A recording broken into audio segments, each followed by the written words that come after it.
everybody, and welcome back to another episode of Game Night Date Night, which is sponsored by Games and Couples. And one thing that's really great with Games and Couples is they concentrate on couple counseling utilizing a lot of board games because it's discovered that putting the Gottman principles into practice was very prominent and easy to do with board games. One of the things they've also done is they've created a rating system to help couples select which board game would suit them best. Now, this rates on three different things. First one is conversation and connection potential. During the gameplay, how much opportunity is there to hold a conversation? Some games, there's lots of downtime. You can play, you can talk a lot as you play. Other games, it's really active. There's a lot going on. There's like story driven and there's time crunch, so you might not get a chance to hold a conversation as you're playing. The second thing that they rate on is getting to know you. How much quality time are you going to spend with each other as you play the game? Some games, it's kind of like they do their things, you do your own thing. There's very little interaction, while other ones, there's a lot more for that. So that's with the getting to know you. And the third one is potential for hurt feelings and conflict. Let's face it, a lot of times with board games, we are striving to be the winners. So there's one winner, that means there would have to be a loser. And how the game comes to come to that, some games are a lot more take that and a lot more mean, while some games, cooperative game for example, where you both work together towards the same goal, is a little bit less likely to have hurt feelings in that one. Now, with Games and Couples, we feature a game every week, and I try to have a theme each month. And during the month of May, I went with cute or nice table presents. So I was trying to get games that just had really cute elements that just looked really nice on the table. So the first one that I selected is Boop. I played this one for the first time at Gobfest with board game designer Roberta Taylor. We played 2 games in a row and she just wiped the table with me. But this game is super adorable. Now, before I get into that more, let's have a look at the rating. So, conversation, connection, potential, I'm giving this one a 4 out of 5. You can definitely hold a conversation as you play this game. Getting to know you, I'm going to give this one a 2 out of 5. And I'm kind of on the fence with how they're getting to know you. So you're not going to discover a whole lot about your partner as you play the game because it's very strategic, but you're going to keep it secret. You're trying to kind of corner them and be not kind of figure out what you're trying to do. Now, that being said, you're definitely spending good quality time with your partner as you're playing this one. Hurt feelings and conflict, I'm giving this one a 2 out of 5. Now, this could be higher because in this game, you will knock the other cats out of the way, and it's frustrating when they do that. Now, when I played, most of the time, it was me knocking myself out of the way, so there's that to consider. But this is what the box cover looks like. Boop. And here's the game. So you use the bottom of the game, and there comes with a little mattress that you put on top of it, and that's the bed, and you will have kittens that you'll be placing. Now, if you can ever get 3 kittens in a row, you can swap those kittens for 1 cat, and to win the game you want to get 3 cats in a row. Sounds pretty easy. The only thing is, every time you place a cat or a kitten, if there's another kitten around, it boops it 1 space further, sometime right off the bed. So as you're trying to get your 3 cats in a row, if you can't just put 3 cats in a row because you bump each other away. So you're bumping your own cat away as well.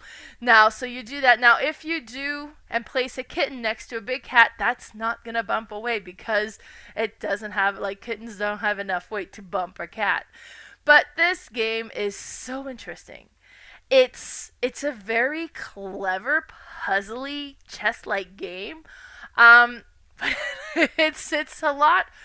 It's very simple, but it's to kind of keep up and kind of think is like, okay, well, but oh wait, if I put that there, that's gonna boop that over there, but it's all gonna boop myself. So there's a lot to consider that is easy to forget. Amazing game. I love it. I have only played it that one time. I don't own my own copy. I want this one. So as soon as I come across it, it is coming home, and that is Boop. Now, the next one I have is Shifting Stones. Shifting Stone is a game that is just Oh my god, it looks good on the table. It's a simple game as well. You have 9 tiles, but these tiles are nice, big, chunky, embossed tiles with gorgeous artwork, and they're double sided with a different artwork on the side. So, well, before I get into it, let's look at the rating. So, conversation connection potential, 4 out of 5. There's definitely lots of opportunity to have a conversation as you play this game. Getting to know you, 2 out of 5. And I'm giving this one a 2 out of 5 because this is another one where um, you're gonna be keeping what you're trying to accomplish secret. You're not gonna be blatant about what you're trying to do because you're gonna keep your hand secret. Hurt feelings and conflict, 2 out of 5. Now, guaranteed the other player is going to move the tiles away from what you're trying to do. But because they don't know what you're trying to do, they could also move them exactly the way you're hoping for it to go. And then all of a sudden it's like, oh, well, thanks for that. I can play this now. So hurt feelings and conflict, I'm giving this one very low because the other player really has no idea what you're trying to accomplish, so they can't knowingly affect what you're trying to do. So here's the box of shifting stones, and here it looks on the table. So you get the 9 tiles, you have the cards, and here's what's really interesting because with the cards, you have 4 cards. Now you can discard a card to flip a tile to its other side, or you can discard a card to swap a tile with another one that they're sharing a side with, and you're gonna be doing that until you can match this layout between those 9 tiles that matches your card, and then you get to score that card. So you have to decide which card are you going to try to score and which card will you sacrifice to move things around. It's really interesting decision. The gameplay is super simple but really satisfying. I love shifting stones. Plus, it looks just amazing on the table. This is a great looking game. Now, the next one that I wanted to talk about is Café Baras. Keep in mind, I don't believe this one is out yet. This is coming straight to retail in the next few months here, so it's coming very soon. I got to play the prototype with Roberta Taylor's prototype copy. She had her own copy there. Now, I also got to hold a finished complete copy when I met up with Roberta later as well, because she had gotten her publisher's copy or designer's copy. And it is cute and it is neat, and I really like this game, so I cannot wait for it to come out. I have it pre-ordered. I'm just waiting for the retail to come out now. Let's have a look at the rating on this one. So, conversation connection potential, I'm going to give this one a 4 out of 5. You can definitely hold a conversation as you play. It's not so complex of a game that doesn't allow that. Getting to know you, I'm giving this one a 3 out of 5. You're going to be able to to see what the other player is trying to accomplish as you're playing the game. And then hurt feelings and conflict, I'm giving this one a 2 out of 5. This is a card drafting, like you're going to be picking up cards. The main thing that you can do is somebody's going to take a card you were hoping to get, but then a new one comes out, maybe that one's even better. So for hurt feelings and conflicts, once everything's in front of you, they can't mess with what you've created, so that's pretty low. Now let's have a look at the box. So, and one thing I want to point out, capybaras, I thought were the size of a guinea pig, but they're not. These are huge animals. They're more the size of like a medium to, well, a large dog. So if you have never seen it, I suggest you Google it. When I did, I was shocked. But yeah, so you are a bars and you're running a cafe and you're trying to attract customers to your cafe and you're trying to offer different drinks and different atmosphere and different goodies. And you're going to be doing that with the multi-use cards. So I put on there just a couple of the cards that I saw from the finish just because the artwork is so pretty. It's so amazing. And of course I showed one with Creature Comfort, but the Café Baras artwork are super cool. And you have like the DJ, you have some board games, and then because of me, I picked a board game picture to show. But it's so good. Now, what's really interesting on there, so in the top corner, you kind of have the different things. Now, this one kind of has to do with the atmosphere, and then you have like the treats or the coffee that they can offer. You have the price of what it costs to get that, and then on the bottom is the order of what this customer would want. So if you're able to offer what's at the bottom, Now, you can sell any part of that and you will get money for it, so that's great. If you're able to offer everything, the tea, the two muffin, and have that clock atmosphere in your cafe, they will become a regular. And the game ends after you've acquired 3 regulars, or the first player to acquire 3 regulars. That causes the end of the game, and then afterwards you would tally up all the points, which is a little sunshine symbol there. So whoever has the most points is the winner. This is a really neat, really satisfying game. Be sure to stay on the lookout for this one. When it comes out, you really need to add this to your collection. And then the next one I talked about is Botswana. So this is a Reiner Knizia game, and I was really impressed with this one because there's little plastic animals in there. You know, like you can find at the dollar store or the toy store, and all these little plastic animals and the zoo animals you can get. That's in the game. You actually have these little plastic toy animals you're going to be using in the game. And this is a stock game. It just doesn't seem like it would go together, but it goes together. Oh, so wow. This game is so cool. Let's have a look at the rating first. Conversation, connection, potential, 4 out of 5. Definitely lots of opportunity to have a conversation. Getting to know you, I'm going to give this one a 3 out of 5. You can kind of get a sense of what the other players are trying to go for because you're going to see the animals they've accumulated in front of them. So there's a little bit more information out there. But you also have your cards, and that's secret. And maybe it's like, oh yeah, that's right. Collect all those lions because I'm going to try to make them be worth a solo. And because maybe you have a couple of low lion cards. Hurt feelings and conflict, I'm giving this one a 2 out of 5. It's kind of part of the game. You expect it. Some of the animals you're trying to collect, you're hoping to give them a high score. The animals you're not collecting, you're hoping to give them a low score so the other players don't score on it. Very interesting. But let's have a look. So this is the box. So you have like the window in the box and you can see all the plastic animals in the storage. I am loving the components of this game, I gotta say. But here's the game. So everybody gets cards that are distributed, and it's gonna be anywhere from 0 to 5 of the different animals. And in the middle of the table you have all of the animals that are available, and there's 5 of each animal. So on your turn you're going to play a card, and you're going to pick an animal. And this doesn't have to be the same one. So if I play the 0 cheetah card, for example, so that means I would play that on the cheetah pile if it's already started, and now the cheetahs are worth 0 points. And I can pick up an animal. Maybe I'm taking a rhino.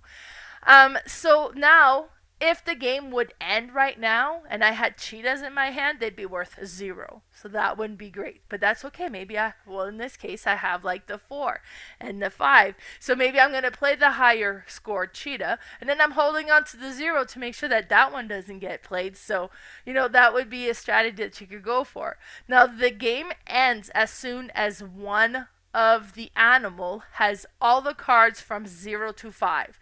Now, and it doesn't have to be in that order, but as long as there's been 6 cards played on one pile, that stops the game immediately, and whatever card's on top, that's the value of the animals. And then you tally up the value for each animal you personally collected, and whoever has the highest score is the winner.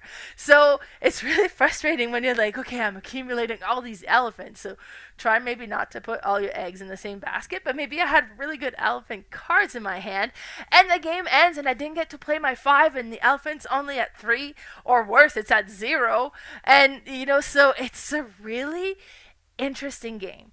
I so enjoyed it, and then all the big tactile plastic animals you're playing with just makes it even better. So that was Botswana. And then the next one I wanted to talk about, I have a caveat to say. I was going through the different pictures to collect for the game of the week. I skipped a week. There was 5 weeks in the month of May, and May was kind of chaotic for me. So I skipped. I think it was May 22nd. I was like, oh my God, this would have been the game for that month. So let's talk about mountain goats. Now, this is in a tiny little box, and it is so cute and so adorable. And I just really, actually, we just went on a trip to Banff It was kind of like an anniversary celebration trip.